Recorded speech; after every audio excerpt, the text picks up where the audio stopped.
Humans can be so foolish sometimes, don't you think? My name is Erica, and I've been married to my husband for 3 years. We live together with our adorable kitten, Bella. My mother-in-law places immense value on academic achievements and takes great pride in the fact that her son, Kevin, graduated from a prestigious university. In our small town, where there's only one convenience store, she's quite a well-known figure and has a strong connection with the neighbors. At neighborhood gatherings, she mostly boasts about her son's accomplishments. She believes that a woman who marries such a man should also have an impressive educational background. When we first met, during the announcement of our engagement, she immediately asked, "Which university did you graduate from?" "I'm a Harvard alumna, you know." When I told her the name of my university, she made a noticeably disapproving face. It seemed she hadn't heard of it. To her, an unfamiliar university meant it was a lower-tier school, and she assumed I was poorly educated. Since then, she seemed to have a problem with my educational background. While she allowed the marriage, she began to treat me poorly afterward. She would wait until my husband and father-in-law weren't around and then say things like, "Why did Kevin have to marry someone with such a low level of education?" She'd imply, "Someone like you isn't a good match for him." She even suggested, "You must have forced him into this marriage or manipulated him somehow." And the worst was, "It's a shame for any child to have a mother like you. It's better not to have children at all." These were the kinds of things she would say every time we met.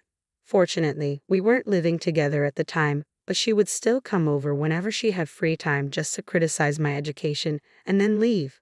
My mother-in-law seemed pleased with herself, but it stressed me out so much that I started getting gray hairs. She even gossiped about me to the neighbors, saying things like, "Erica can't even do basic math," or "She can only recite the alphabet up to H." As a result, I often found myself being laughed at by the locals. I considered talking back many times, but I knew she would likely fabricate a story about me getting violent and spread it around the neighborhood.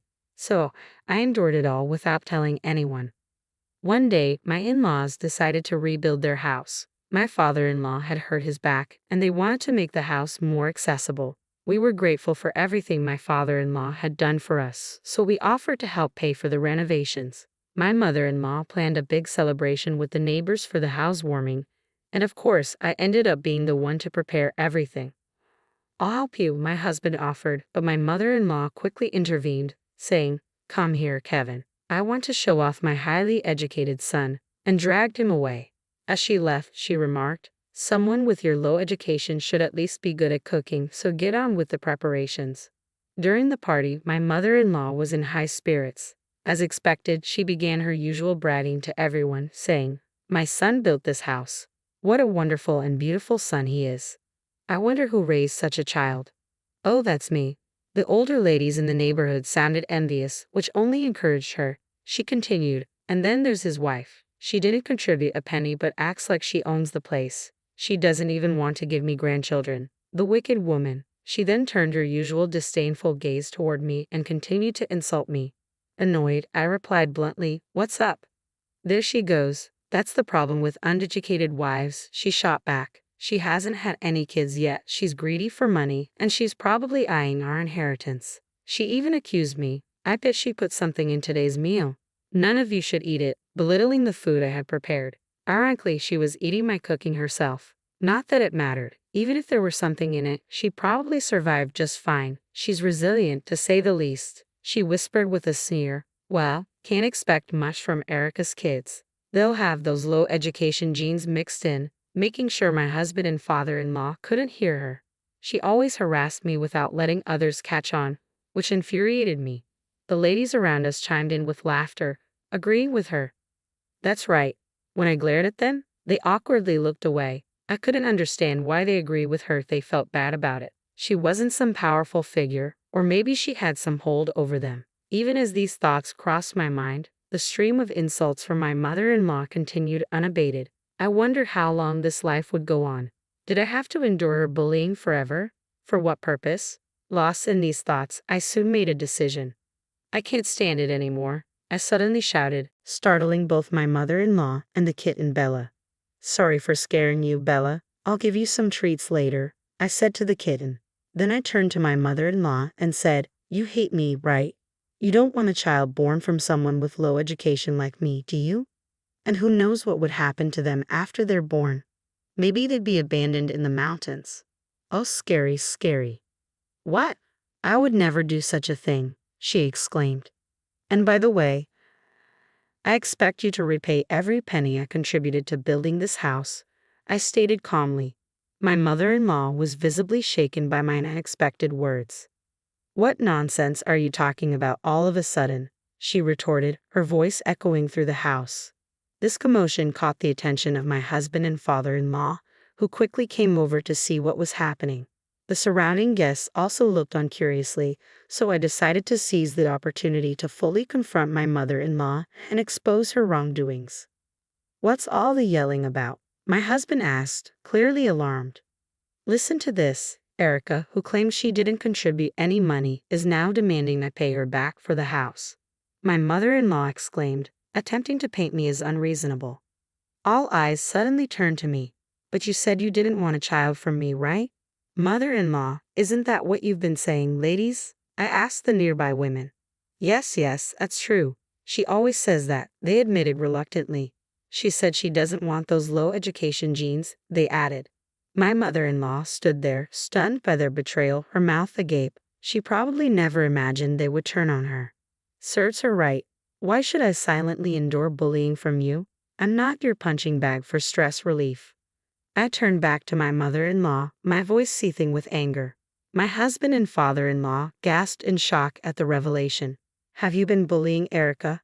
Don't mess with me, my father-in-law demanded, his face flushing red with rage as he confronted her. Despite being unnerved by his rare outburst, my mother-in-law attempted to defend herself. But it's true, a child from low-educated Erica won't turn out well. Besides, she's just a housewife living off my son. I haven't said anything wrong, she shouted defiantly. However, as she noticed the cold, disapproving stares from both my husband and father-in-law, her face went pale. In front of them, she always portrayed herself as the perfect mother-in-law. Now, her thick-skinned demeanor, which was more resilient than her makeup, had been thoroughly stripped away. My husband sighed and turned to my mother-in-law with a cold expression. Mom, what are you talking about? Erica graduated from Harvard. She's far more educated than I am. The room fell into stunned silence. What do you mean? The university Erica mentioned before we got married was some obscure third-rate place, my mother-in-law exclaimed in panic. But the truth was, I did graduate from Harvard. The university she mistook for a third-rate institution was actually Cambridge University, an esteemed name recognized worldwide. After earning my degree, I continued my studies in the UK and completed my master's degree there, which is my highest qualification. When my mother-in-law inquired about my alma mater, I simply mentioned Cambridge without thinking much of it. I never anticipated that this misunderstanding would lead to such mistreatment. Given her Harvard background and high regard for education, she should have known that Cambridge is among the top 5 universities globally. Although the misunderstanding had escalated things, I had no intention of correcting it. I had lost any desire for a long-term relationship with such a mother-in-law. After all, a person's worth isn't defined by their educational background. My parents didn't attend college, but I hold them in the highest regard. I hadn't intended to discuss my education, but this was a perfect opportunity to address it. My actions had clearly upset my husband on my behalf. He said, "Listen, this house was funded in part by $100,000 from Erica's savings. Savings you, Mom, looked down upon. How could you insult her like that?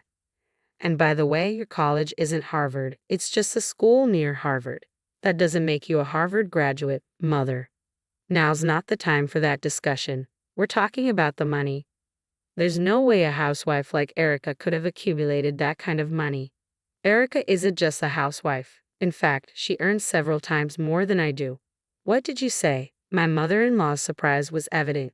"Yes, I make my living through stock trading, earning over $10,000 a month. I never mentioned this to my mother-in-law, so it's understandable that she might have assumed otherwise. Given her love for money almost as much as her reverence for education, if she knew, she'd likely demand luxury cars and the latest gadgets.